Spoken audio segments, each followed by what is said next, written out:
Oi, tudo bem com você? Eu sou a Renata, seja bem-vindo ao 15 Dias para Ler e hoje eu converso com você sobre os livros que eu concluí no mês de março. Eu só percebi que eu não havia postado esse vídeo quando eu estava preparando o vídeo de lidos de abril e eu tive dúvidas sobre ter ou não começado um determinado livro no mês passado e aí eu percebi que faltava este vídeo. Então, hoje, que deveria ter ido ao ar uma tag sobre livros que eu não li, eu resolvi então mudar esse vídeo para um outro dia e encaixar este aqui de hoje para não ficar com esta lacuna. Muito bem, como sempre, eu começo apresentando as nacionalidades dos livros que eu concluí. E eu começo aqui com Itália, Moçambique, Japão, Brasil, Estados Unidos e Portugal. Seguindo ainda os procedimentos de praxe neste canal, eu falo primeiro dos livros cuja leitura já vinha em andamento desde outros meses, e eu vou começar pelo mais antigo, que é A História da Menina Perdida, da Helena Ferrante. Este aqui, que é o último volume da tetralogia napolitana, e, na minha opinião, ele encerra essa série de uma forma magistral. Eu achei esse livro muito bom, muito bem escrito, embora eu não retire 1 milímetro do que eu já disse a respeito do enredo dos livros anteriores. Acho uns enredos muito arrastados, acho o segundo livro bem desnecessário, inclusive. O que acontece nele poderiam ter sido capítulos de algum outro livro, mas de todo modo, acho livros muito bem escritos, como eu venho repetindo há meses, e com esse aqui não foi diferente. Ele tem uma narrativa muito boa, muito ácida. Neste aqui ela está bastante irônica em relação às decisões das personagens. Gostei muito de como ela escreveu. Aqui nós acompanhamos a vida já adulta delas, da Lila e da Lenu, em torno ali dos seus 35, 40 anos, até os 65, quando acontece o desaparecimento da Lila. Esse desaparecimento é mencionado já no início da série, lá no primeiro volume. O livro começa com o filho da Lila comunicando a Lenu que a mãe dele havia sumido. E é a partir daí, então, que a Lenu resolve contar a história delas. Esta aqui é uma edição da editora Biblioteca Azul, com tradução de Maurício Santana Dias. E um outro livro que eu vinha já lendo desde janeiro é O Som e a Fúria, do William Faulkner, que é o meu livro preferido da vida. Ele divide o pódio com Ciranda de Pedra, da Lígia. Mas Ciranda de Pedra é um livro que me fala mais ao coração. Ele é um dos meus preferidos por identificação. Esse aqui é um livro que me fala mais à razão. Esse aqui é preferido como obra de arte mesmo, assim. Eu acho um livro mais bem escrito. Ele é escrito de uma forma absolutamente tortuosa, que exige uma leitura ativa do leitor. É um livro que tem fama de difícil, e é difícil mesmo ler esse livro, mas eu acho que tudo isso se justifica pelo prazer que nós temos de montar a história proposta aqui. Eu já falei sobre esse tipo de livro num vídeo sobre narrativas não lineares, que são narrativas que me agradam muito. Eu gosto desses livros que desafiam o leitor para que ele monte a história a partir das peças que o autor dá. Então aqui nós temos a história da decadência de uma família, e é uma decadência em todos os sentidos, uma decadência moral, de prestígio, financeira, e nós vemos esse desfacelamento, nós vemos os últimos membros dessa família em níveis diferentes de dificuldades ou de degradação, podemos até dizer assim, só que nada do que acontece aqui é dito de uma forma óbvia. Eu vou comentar um pouco mais sobre este livro aqui num vídeo específico. Acho importante manter aqui vídeos dos meus livros favoritos, né? E eu vou começar por este aqui. Também li Antes de Nascer o Mundo, do Mia Couto. Fazia mais de 10 anos, seguramente, que eu não lia um romance escrito por este autor, que eu admiro tanto. É um moçambicano. E eu gosto muito de como Mia Couto brinca com a língua portuguesa. Nesse sentido, ele às vezes me lembra um pouco o Carlos Drummond de Andrade, ou até o próprio Guimarães Rosa. Ele dança com a língua portuguesa de uma forma maravilhosa, ele cria palavras e ele brinca com significados. Ler livros dele é sempre um deleite. Mas fazia muito tempo que eu não me dava esse prazer, e eu resolvi matar a saudade com este aqui, Antes de Nascer o Mundo. É uma história muito bonita, muito bem contada, sobre fuga, isolamento e sobre quanto não há limites para certos tipos de egoísmo. Aqui nós temos um pai que recolhe seus 2 filhos, um cunhado e um amigo, e ele se isola com esse grupo no meio da savana moçambicana, e ele decreta que o mundo acabou. Então, no começo do livro, a gente fica ali na dúvida sobre a sanidade mental dele, mas essa dúvida é dissipada em breve. Neste mundo absolutamente masculino, ele decreta, então, que é um novo mundo, ao qual ele dá o nome sugestivo de Jesusalém, não é Jerusalém, é Jesusalém mesmo. Repare que é um mundo exclusivamente masculino, né? Falaremos sobre ele no vídeo específico. Esta edição aqui é da Companhia das Letras e, claro, não há tradutor, porque o Minha Couto escreve em português. Como em todos os meses, eu me proponho algumas leituras mais leves, mais divertidas, para descansar a cabeça mesmo, e o escolhido para este mês foi A Fórmula Preferida do Professor, da Yoko Ogawa.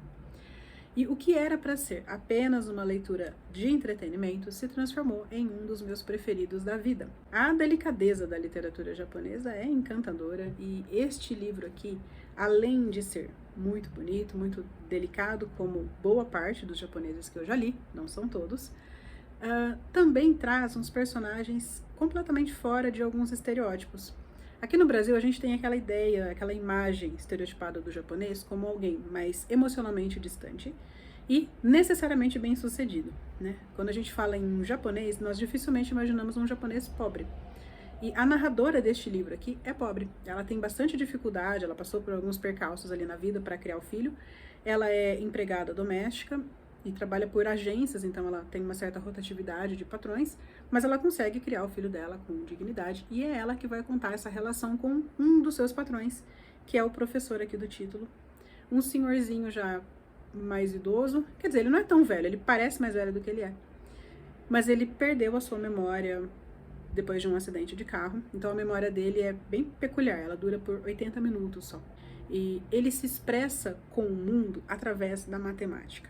A única relação que ele tem com o mundo é através dos números. E o que pode parecer muito esquisito, na verdade, é o que torna ele tão humano, porque ele tem muita paciência para ensinar e muito amor pelo ensino. Então aí vem o segundo estereótipo quebrado, né? Ele é muito afetuoso quando ele está ensinando matemática. E ele tem um profundo respeito, uma profunda admiração pelas crianças, que é o terceiro personagem que aparece aqui, que é o filho dela. Eu fiquei encantada com este livro. Ele foi divertido, foi instrutivo, porque eu aprendi muita coisa sobre matemática aqui também, e foi muito emocionante. É uma história muito bonita, muito tocante, que trata de certos valores como respeito, lealdade, empatia, e também da amizade de uma forma muito bonita, muito respeitosa. Então eu fiquei muito feliz com essa leitura. É uma publicação da Estação Liberdade, que, por sinal, é uma excelente referência em literatura oriental. E a tradução deste livro foi feita por Shintaro Hayashi. Eu já comentei aqui em algumas outras ocasiões sobre a minha relação meio dúbia com a Clarice Lispector, né? Eu gosto muito dos contos e das crônicas dela, mas eu nunca tinha conseguido gostar de um romance. E eu falei sobre isso também no vídeo de 12 livros para 2022, dos quais um deles era A Cidade Sitiada, da Clarice. E eu digo que deste aqui, finalmente, eu gostei. E talvez eu tenha gostado justamente porque ele é muito diferente de outros livros dela, o que também explica uma aparente aversão que a maior parte dos fãs dela tem por esta obra. Aqui nós temos a Lucrécia Neves, que é uma personagem simples, mas não com a inocência da Macabeia, por exemplo, de Hora da Estrela, e não profunda, aliás, nada profunda, como por exemplo, é a GH, lá do A Paixão Segundo GH, né? A Lucrécia é simples, superficial. Ela mora numa cidade pequena, uma moça jovem no início do livro. O sonho dela é simplesmente se casar e, através deste casamento, ter acesso a uma vida mais interessante. Ela sonha com bailes, com festas, com vestidos bonitos, com joias. É o ideal de vida dela, bastante compatível, por sinal, com a época em que ela vive.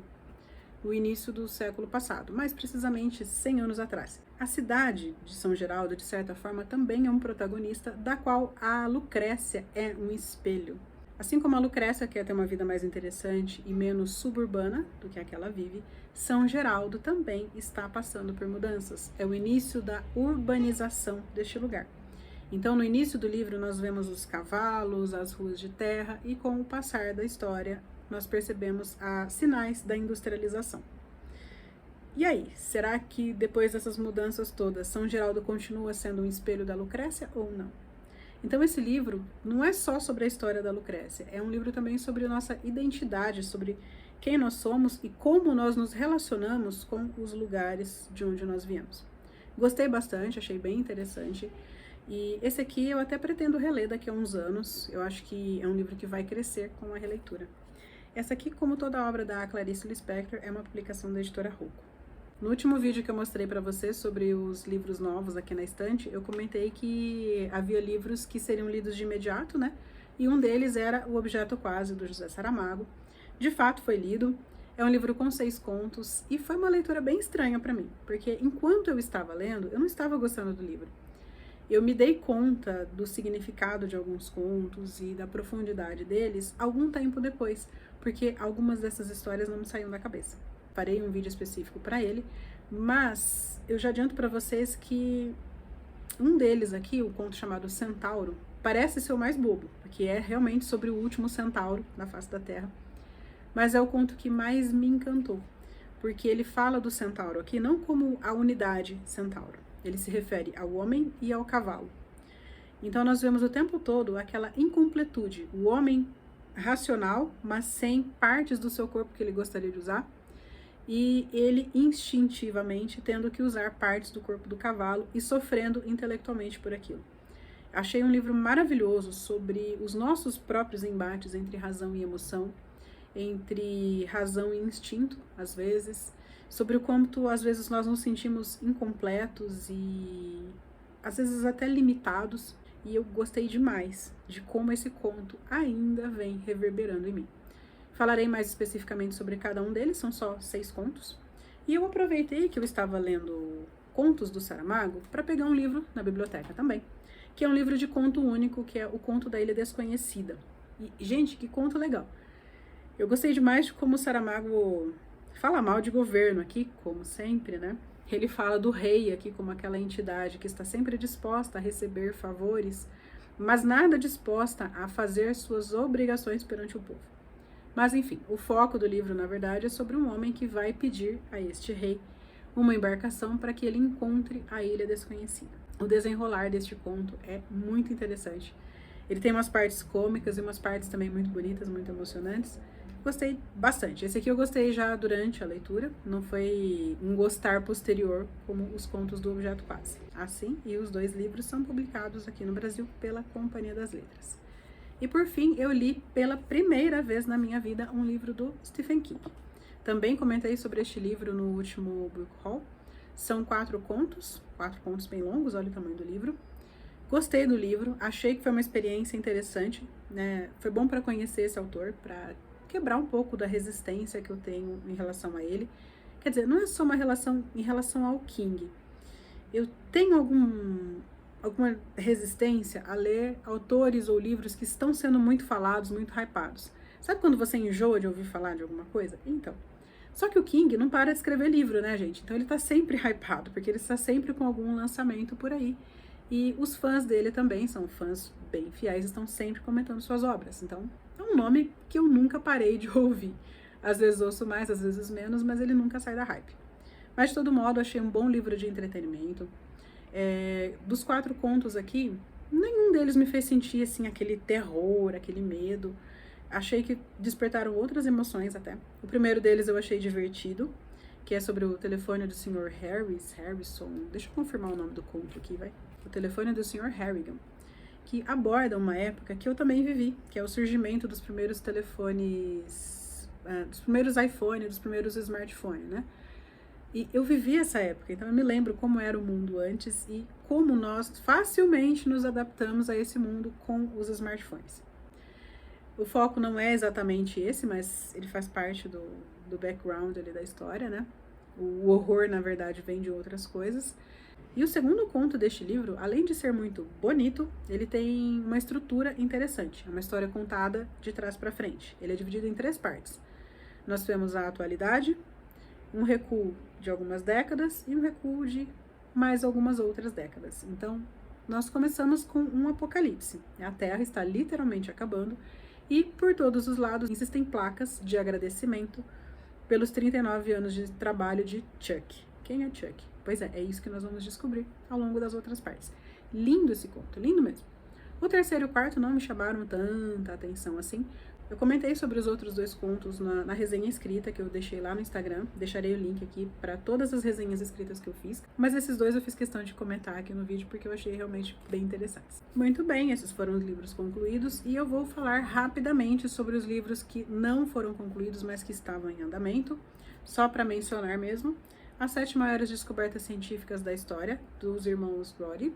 É um livro bom, tá, gente? Eu só estou demorando um pouco mais para ler os 2 últimos capítulos que tratam de biologia, uma matéria que não me era muito agradável no ensino médio e veja bem, né, como os bloqueios permanecem na vida adulta. E o outro livro, esse sim, não estava me agradando muito, que é o Manual da Faxineira, da Lucy Burney. Tanto que eu nem pus a mão dele agora em abril. Agora em maio eu devo retomar a leitura dele, mas de uma forma diferente da que eu havia feito. Agora eu vou dar um salto nele, vou pegar os contos aqui do meio, do final, e ver se esses outros trechos me agradam mais. Mas, de todo modo, fica aqui o registro de que essas 2 leituras estavam em andamento no final do mês de março. Agora sim, com as leituras de março já apresentadas, eu vou em seguida a este vídeo gravar o vídeo dos lidos de abril. Se você gostou desse vídeo, não esquece de curtir. Nós nos vemos nos próximos vídeos. Até mais!